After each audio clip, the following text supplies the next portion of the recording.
How do you get your nails to go from looking like the picture on the left to the picture on the right? What's up, nail crew? It's Nicole, your fellow nail obsessed DIYer. We're going to talk all about today how you dip using your non-dominant hand to dip on your dominant hand. If you're anything like me and so many other people, you picked up dipping and it's gotten a lot better, but you're still struggling with what happens when you try to use your non-dominant hand to dip that dominant hand. I start off by having all of my supplies ready to go. I like to keep my bottle in a bottle holder. I like to have a dip cup for my dip powders, and I like to make sure I have my cuticle pusher and stabby stick all ready to go for when I start dipping. Using my non-dominant hand to dip my dominant hand definitely didn't come natural to me, so having some extra tools ready to go has really helped me. The first thing that you want to do is you want to make sure you have something to steady your hand on. Whether you're using a dip jar or some kind of nail hand rest, a finger rest, something like that, that is going to be the first key to allowing your non-dominant hand to dip really nicely on your dominant hand. And I find this to be true with whatever hand you're using to dip. You want to make sure that when you're applying your dip base, it is applied very thinly. And I'm going to show you right now what that means. So I'm pulling out my bottle and showing you that I wipe a majority of the liquid off on the inside rim. You saw me go back and forth so that only a little bit of liquid is left when I actually go to apply it to my nails. That's going to be the next key to being able to get a nice thin amount of dip liquids on your nails before you apply the powder. If you apply your dip liquids too thick, your powders are going to be really thick. It's going to be harder for the activator to fully harden it, and your nails often end up coming off faster.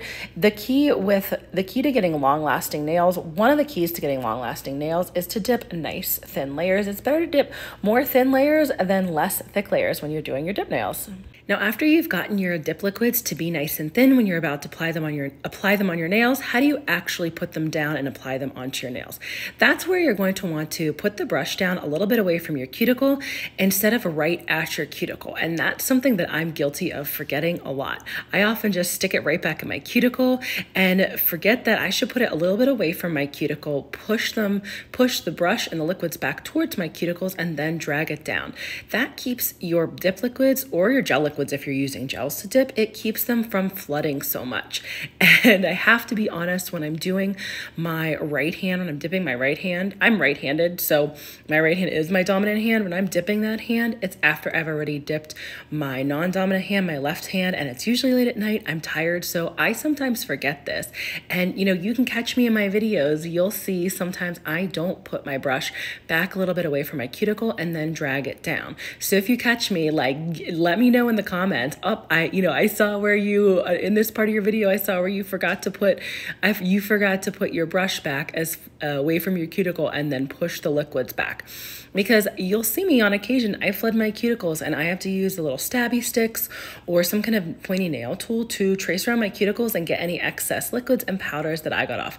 I do like to trace around my cuticles every time I dip, no matter what, even if I don't think I got any on them. I just like to be extra sure that nothing's going to be stuck there when I go to apply the dip powders. And you'll see me take the stabby stick and have to kind of pull a little bit out of the corner of my nail because I got a little bit too much liquid in the corners near my cuticles. That is where I tend to flood them, like right along the sides where the back of my cuticle meets the side of my cuticle, and I get like a little bit stuck in those areas, and I tend to sometimes get a little bit too aggressive when I try to get the liquids and the powders out. So don't do that, okay? Do not take cuticle nippers and try to pull stuff out of your skin. That does not work. I would highly recommend against that because I've cut myself doing that.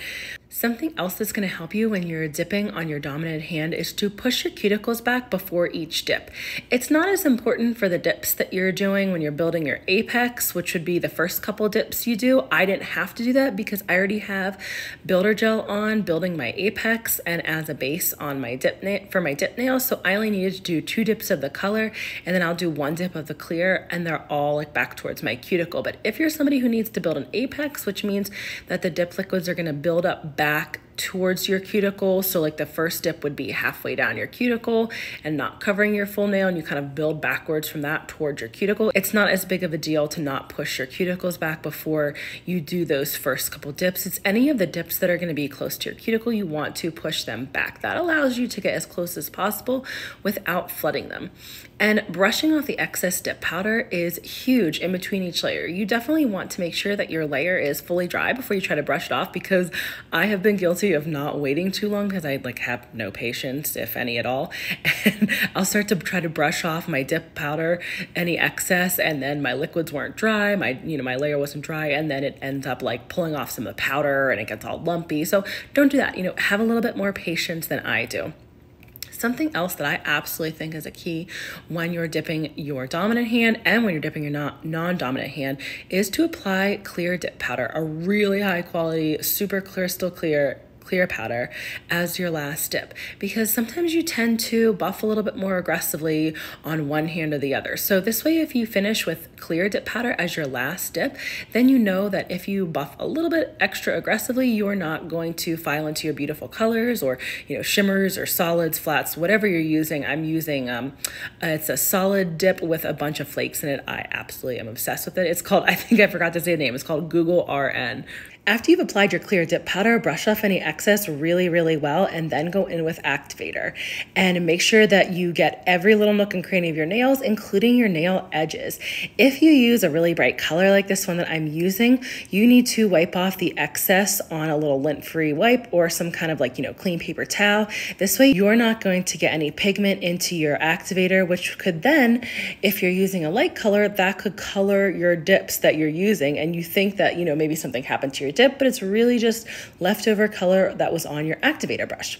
Once your nails are done hardening, I like to tap them to make sure that they are fully hardened. And they should make a tapping sound, like, when you tap your nails, like on some kind of surface, that's how they should sound when you're tapping them, that they're ready to go to be buffed and shaped once they're hardened enough. I like to go with my flexible file first. If you don't have these flexible files, I like to get them from OG Dip Powder. If you don't have a flexible file, you can also use a buffing block. Some people like to use the mini buffing blocks. For me, as somebody with really big hands, that just did not work. I used them for a while and I thought that I liked them. And then I started using these flexible files because it's basically like a giant buffing block that flexes. Then I realized, oh my gosh, this is so much better for somebody with me who has huge hands, and you can just move it around so much nicer. I like to use the flexible files on my dominant hand when I'm buffing to go around my cuticles. It really helps. If you're somebody who doesn't like to use an e-file, the flexible files just get in there really nice. And if you're afraid to use that e-file or a hand file, you can get close to your cuticles. Now, I am somebody who loves using my e-file to go around my cuticle lines. If you've watched any of my videos, I absolutely am obsessed with my e-file. So I like to use the Pana Extra Fine Barrel Bit in the gold to go around my cuticles before I go and I apply any top coat. And I started spraying my hands now. Instead of just wiping them with the alcohol, I put alcohol in a spray bottle and then go through and really wipe all my hands off well, my nails off well. It helps get any of the excess powder off my skin too before I go and I apply my top coating. I'm going to do a dip top coat, and I want to go over the dip top coat method with you and show you how I do it on my dominant hand. I'm using the OG Dip Powder liquids, and you want to do heavy activator when you're using them. You do 2 coats of heavy activator on each nail. So each nail, you just dip the activator in the bottle, stick it on your nail, dip it back in, stick it on that same nail again. So I go thumb to pinky. Then you count to 10 when you're done on your pinky with the activator. And you can go in with your first layer of top coat, and you start on the first finger that you activated, which for me would be my thumb. I like to float both layers of my top coat when I'm top coating. It really helps me no matter what liquids I'm using. It helps me to not contaminate them and get the brush hard. You start off with I like to start off with my thumb doing the top coating, and you do it in 2 to 3 quick even strokes. Now my thumb, I usually end up having to do 3 or 4 strokes because my hands are so big, but the rest of my nails I do 2 to 3 thin, even, quick strokes. Then as soon as I get to my pinky, I go back into my thumb and immediately start in with the second layer, floating those as well.